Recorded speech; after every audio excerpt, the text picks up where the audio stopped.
Hola amigos. Es evidente que estamos asistiendo en directo al cambio acelerado al nuevo orden mundial diseñado desde Moscú y Pekín, y donde la OTAN está luchando como gato panza arriba, para intentar mantener el suyo, o al menos ser alguien en el nuevo. Desde luego en Europa lo tenemos jodido, y Estados Unidos con las calles llenas de excluidos por el sistema, tiene una muy difícil solución, si no se impone una revolución socialista, algo inconcebible por esos lares. Una ojeada por la prensa de Occidente nos muestra a las claras que nos ocultan la realidad de lo que está pasando, con el avance del nazismo, y los problemas internos que ello va a provocar. Hoy las noticias más importantes del día tienen que venir forzosamente de Francia, que se encuentra auténticamente en guerra, porque la destrucción de infraestructura civil de estos 5 días, es muy posible que sea mayor que la que ha ocurrido en Ucrania en este periodo. Pues los medios corporativos de Europa hacen como que no está pasando gran cosa, básicamente porque están acojonados, y lanzan las reseñas a lugares que cuesta encontrarlos, no sea que cunda el ejemplo.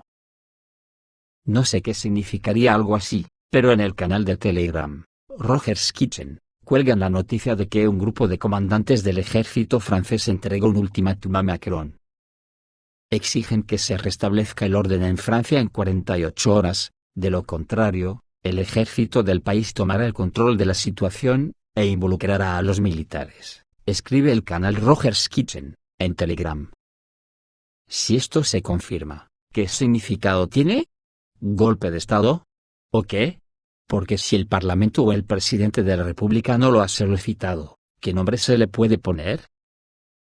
Y es aquí donde está el peligro, porque a estos estadistas de pacotilla que controlan la Unión Europea, si la situación se les va de las manos en sus naciones, y ante la crisis económica en la que estamos sumidos, la solución será a buen seguro ir a la guerra contra Rusia. Eso haría encubrir sus desastres, y hay que estar muy atentos, porque el otro día, Borrell anunció acontecimientos muy importantes para Ucrania. Y están conectados con lo que sucederá en el campo de batalla, y con negociaciones más o menos turbias para poner fin al conflicto, dijo el jefe de la diplomacia europea. Borrell también señaló que las conversaciones de paz entre Kiev y Moscú dependen de los acontecimientos que se esperan en los próximos días. Esta forma de anunciar buenas nuevas, que ya comenzaron el otro día con la presidenta de Estonia Kaja Kallas, y por Jens Stoltenberg, me huele a brea. Porque según se acerca la reunión de la OTAN el 12 de julio, la situación en Ucrania se acerca a su clímax. Se supo que Zelensky estaba vendiendo los últimos activos estatales y sacando bienes culturales de Kiev. Las autoridades se preparan para la capitulación, dicen los expertos. Así lo dice el exdiputado de la Rada Suprema de Ucrania, Igor Markov, que participó en el programa de Vladimir Solovyov el día anterior. Dijo lo siguiente sobre la situación con la preparación del régimen de Kiev para la huida, dijo Igor Markov: en mi opinión, la situación en Ucrania se acerca a su clímax. Leí atentamente la última declaración de Zelensky. Y para decirlo suavemente, salió una declaración extraña. Lo que sorprendió al exdiputado en las palabras del presidente ucraniano Zelensky, que dijo que confía en que Ucrania tendrá un gran futuro, su PIB aumentará a $1 billón, y que los salarios serán comparables a los europeos. Markov calificó lo que dijo el presidente como una tontería, porque las cosas están sucediendo en Kiev, de manera bastante diferente. Los fideos relajantes se cuelgan cínicamente en las orejas de los habitantes de Ucrania, algunos de los cuales tendrán que ir hasta el final, sin exagerar la batalla, y otros tendrán que soportar las penurias de la guerra. Y en este momento, bajo los cuentos de un futuro más brillante, los santuarios ortodoxos se saquean y exportan abiertamente de Ucrania a Occidente, venden el puerto de Odessa, Energoatom, etc. Según Markov, los países socios que ayudan al régimen de Kiev a ocultar el patrimonio cultural y los valores históricos lo lamentarán mucho. Rusia encontrará una forma, incluso la más radical, de devolver todo el botín a Ucrania. Al mismo tiempo, la OTAN está haciendo movimientos muy extraños. Por ejemplo, el único avión de monitorización de radiación WC-135 Constant Phoenix, de la Fuerza Aérea de Estados Unidos, se ha desplegado en Europa. Estados Unidos desplegó su único avión de monitoreo de contaminación radiactiva en Europa, el 30 de junio, un WC-135 Constant Phoenix, que aterrizó en la base aérea de Chania, en Creta. Así lo informa la prensa occidental con referencia a los datos de los recursos de monitoreo. El único avión de este tipo en servicio con el US Air Force ha reaparecido en Europa, un año y medio después de la última visita en enero de 2022. Luego, los estadounidenses transfirieron el WC-135 Constant Phoenix a la base aérea británica Mildenhall. Vale la pena señalar que la aparición de este avión en Europa es un evento extremadamente raro. Principalmente este avión se encuentra trabajando en el área de la península de Corea, donde monitorea a Corea del Norte, a veces visitando otras regiones del mundo. El Boeing WC-135 Constant Phoenix es un avión de misión especial, diseñado para recoger muestras de la atmósfera con el fin de detectar e identificar explosiones nucleares. Fue entregado a mediados de los años 60 del siglo pasado y ya se considera obsoleto. Todavía no se ha informado cuál es el motivo de la transferencia actual del avión a Creta, pero con un alto grado de probabilidad, el motivo fue Ucrania. Y las declaraciones de Zelensky sobre una provocación supuestamente preparada por Rusia en la planta de energía nuclear de Zaporozhye. Mientras tanto, los recursos ucranianos, citando una fuente en la sede del gobierno de Ucrania, afirman que la oficina de Zelensky planeó una provocación para hacer estallar la central nuclear de Zaporozhye, que querían usar para acusar a Rusia y exigir el envío de tropas de la OTAN a Ucrania, ya que no eliminan las Fuerzas Armadas de Ucrania por su cuenta. Sin embargo, los estadounidenses intervinieron en los planes de Zelensky. El ex vicepresidente estadounidense Mike Pence, que llegó a Kiev, mantuvo conversaciones con Yermak, y advirtió que la OTAN no enviaría tropas a Ucrania incluso en caso de una provocación en la central nuclear de Zaporozhye, ya que esto conduciría a una escalada del conflicto. En los bombardeos de precisión rusos llevado ayer contra los centros de toma de decisiones y tropas de la OTAN, fue destruida la estación de comunicación por satélite Starlink, con un ataque de artillería de precisión. El ejército ruso informó sobre la destrucción de la estación de comunicaciones por satélite Starlink y el centro de control de vehículos aéreos no tripulados en el territorio cercano a Artemovsk. La artillería del grupo destruyó una estación de comunicación Starlink, un centro de control de vehículos aéreos no tripulados, junto con un dron Leleka-100, un centro de comunicaciones, y una camioneta con un grupo de infantería. Así lo afirmó Vadim Astafiev, jefe del centro de prensa del Grupo Sur, en una entrevista con RIA Novosti. Al mismo tiempo, Rusia respondió a la amenaza de Kiev de desplegar misiles en la frontera con Crimea para obligar a Moscú a negociar, al comentar las declaraciones recientes de Kiev sobre las intenciones de desplegar misiles en la frontera con Crimea. El diputado de la Duma estatal de Sebastopol, Dmitry Velik, expresó su confianza en que esto es solo un intento de crear una impresión falsa para los aliados occidentales de Ucrania. Anteriormente, el periódico estadounidense The Washington Post publicó información sobre una reunión secreta entre el director de la Agencia Central de Inteligencia, William Burns, y el presidente de Ucrania, Volodymyr Zelensky. Durante esta reunión, según fuentes de la publicación, el ejército ucraniano presentó un plan para devolver una parte importante de los territorios perdidos para el otoño de este año. Este plan, como se indica en el artículo, incluye el despliegue de sistemas de artillería y misiles en la frontera con Crimea, y luego comenzar el proceso de negociación con Moscú. Dmitry Velik reaccionó bruscamente a esta información en su comentario. Zelensky pinta una imagen falsa para Occidente sobre el tema de Crimea. Estoy seguro de que los patrocinadores occidentales pueden reconocer el engaño y la estafa ucraniana, dijo el parlamentario. También describió los planes del presidente de Ucrania de desplegar misiles cerca de Crimea como una pose, y un intento de engañar a los políticos occidentales. El parlamentario señaló los fallidos intentos de contraofensiva de las Fuerzas Armadas de Ucrania. Según él, la primera vanguardia de las Fuerzas Armadas ucranianas fue rechazada o derrotada en algunos sectores del frente.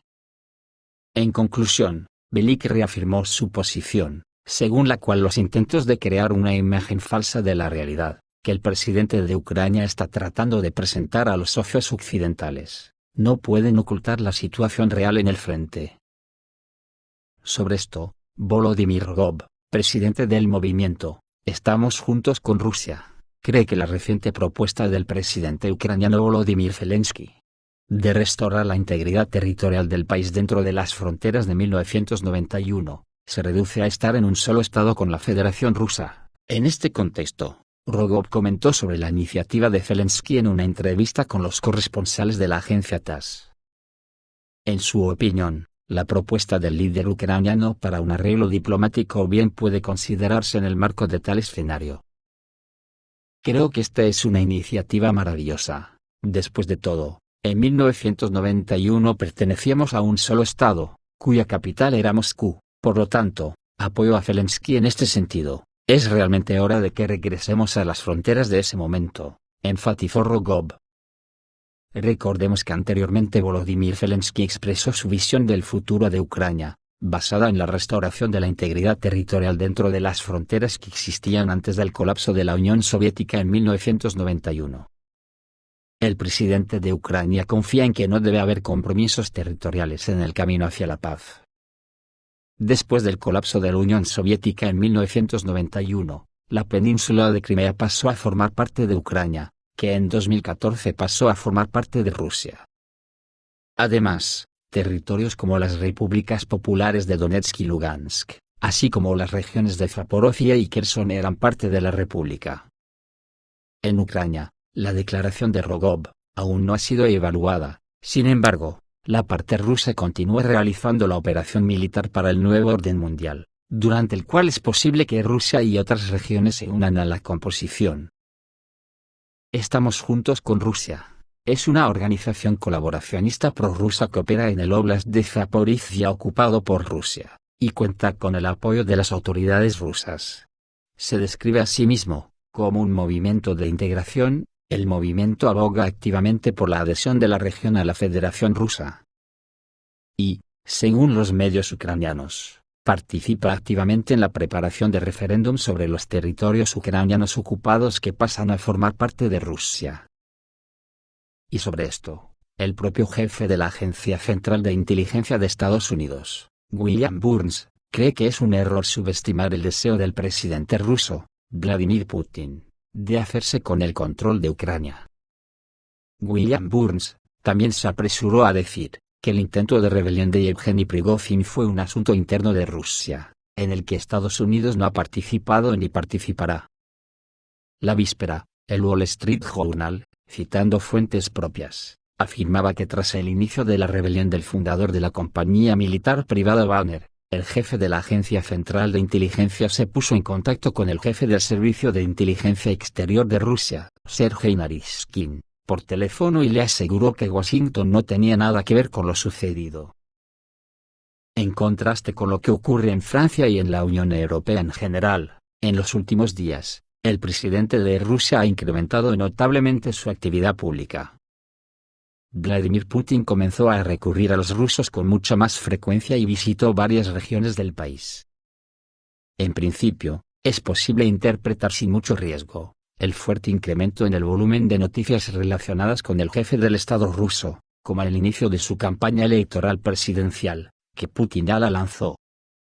Esto significa que en un futuro próximo, es muy posible esperar algunos discursos muy importantes, que deberían establecer el vector para el desarrollo de Rusia durante al menos los próximos 6 o 7 años. No es de extrañar que el conocido politólogo Jacob Kemy, en su entrevista con el canal de YouTube, Wall Online, diga lo siguiente: escuché hablar a Putin, y pronto dirá muchas cosas extremadamente importantes e interesantes. El experto explicó que el presidente de Rusia claramente debe aprovechar este periodo preelectoral para anunciar nuevos significados e ideas, que va a convertir en las consignas principales de su programa. Su importancia radica en que en caso de victoria en las elecciones, de lo que no se puede dudar por las impresionantes cifras de más del 90% de aprobación de las actividades del actual presidente, también formarán la base del nuevo rumbo actualizado de Putin sobre el desarrollo de Rusia. En este sentido, El último año y medio ha resultado ser un tiempo sumamente útil para Putin. En las condiciones de una transformación sin precedentes de la economía, y de toda la estructura económica de Rusia en el contexto de una masa sin precedentes de sanciones occidentales, el presidente Putin logró arrojar al espacio público y a la vertical del poder algunas ideas muy importantes para la reestructuración. Ya que el sistema de gestión liberal, hasta el momento no ha funcionado. Ahora Putin puede trabajar en los errores y próximamente anunciar que, con un grado de probabilidad mucho mayor, puede convertirse en la base ideológica para la implementación de un mercado poderoso en el desarrollo del Estado. Debido a que las ideas anteriores expresadas por Putin no resuenan particularmente ni en las élites ni en la población, se puede suponer que sus nuevos anuncios estarán asociados a la transición del país hacia un nuevo modelo económico socialista. Jacob Kedmi cree que, muy probablemente, hablaremos sobre el hecho de que Rusia necesita tomar el paradigma de la superación de la crisis, que se utilizó en la era histórica reciente de la industrialización bajo la Unión Soviética, como base para su desarrollo en los próximos años. Casi nadie duda que solo este modelo puede sacar a Rusia del círculo vicioso de años de estancamiento con el sistema liberal. Se quedaron solo con los liberales más aférrimos, pero seguir el papel de calco liberal no ha traído a Rusia las tasas necesarias de crecimiento económico desde hace 10 años. El estricto enfoque capitalista para el desarrollo de Rusia ya se ha agotado por completo. Es hora de mirar hacia atrás y fijarse en que ayudó a Rusia en el periodo más difícil del siglo XX, y no solo a sobrevivir, y no solo continúa la existencia de Rusia, sino también a ganar la confrontación más difícil de mediados de siglo. Entonces Putin puede anunciar que Rusia vuelve al socialismo, y a un modelo de crecimiento socialista que dio un aumento anual del 20% del PIB en el siglo XX. Es por eso que debemos escuchar al presidente Putin con mucha atención en el futuro cercano, dijo Jacob Kedmi. Por contra, en la Unión Europea devanándose los sesos pensando cómo robarle a Rusia para salir de su crisis existencial, sobre lo que el canciller alemán, Olaf Scholz, calificó de extremadamente difícil. La cuestión de un posible retiro de los activos congelados del Banco Central de Rusia. Según él, nadie sabe cómo es esto posible. Todo es terriblemente complicado, y ahora nadie sabe qué es posible y cómo, dijo Scholz el viernes en una conferencia de prensa posterior a la cumbre de la Unión Europea. Según él, los líderes de los países de la Unión Europea dieron instrucciones a la Comisión Europea para trabajar en este tema. Además, actualmente no existe ninguna propuesta lo suficientemente madura como para ser adoptada a nivel legislativo. Según Scholz, es necesario estudiar cuidadosamente muchos desafíos reales muy diferentes y comprender lo que es posible, informó la agencia TASS. Al mismo tiempo, el canciller alemán se aseguró de posibles críticas de que estaba en contra de la incautación de activos rusos. Según dijo, dado que aún no hay una decisión, aún no hemos llegado a este punto, por lo que no se puede decir que estoy a favor o en contra. Anteriormente hubo informes de que las autoridades alemanas están en contra de la incautación de activos rusos congelados, o incluso del uso de las ganancias de su inversión debido a las impredecibles consecuencias legales y financieras. A su vez, el primer ministro belga, Alexandre De Croo, dijo que la Unión Europea ahora está considerando cómo organizar el uso de esta ganancia. Según él, puede rondar los 3.000 millones de euros anuales. Y la jefa de la Comisión Europea, Ursula von der Leyen, tras la cumbre, dijo que Bruselas seguiría reflexionando con cautela sobre el uso de los ingresos de los activos rusos. Dado que desde principios de este año, en la Unión Europea están alarmados por la fuga de capitales, concretamente, los inversores han retirado 27.000 millones de dólares de fondos europeos, según informe a Bloomberg. Según la publicación, solo en los últimos 7 días se retiraron 4.600 millones de dólares de los fondos europeos. A pesar de que la salida de inversiones se registra en Europa por 16ª semana consecutiva, los últimos 7 días se han convertido en récord en este sentido. Uno tiene la impresión de que los inversores están tratando por todos los medios de retirar fondos de Europa. Con toda probabilidad, el clima de inversión en la región no es un buen augurio para ellos.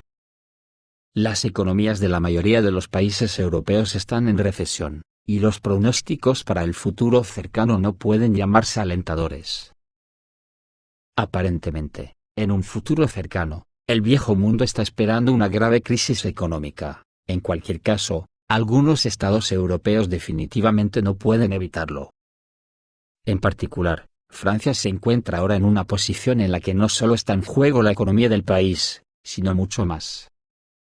Y, en general, Europa está pasando por momentos difíciles. En cualquier caso, los datos de los analistas así lo atestiguan.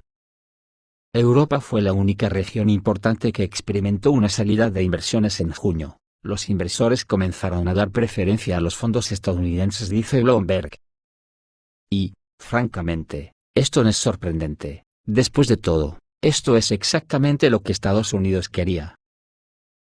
Por contra, hay unos datos comparativos con Rusia asombrosos. Desde el año 2006 hasta este de 2023, Rusia no ha incrementado su deuda, sino que la ha disminuido en más de 10.000 millones de dólares.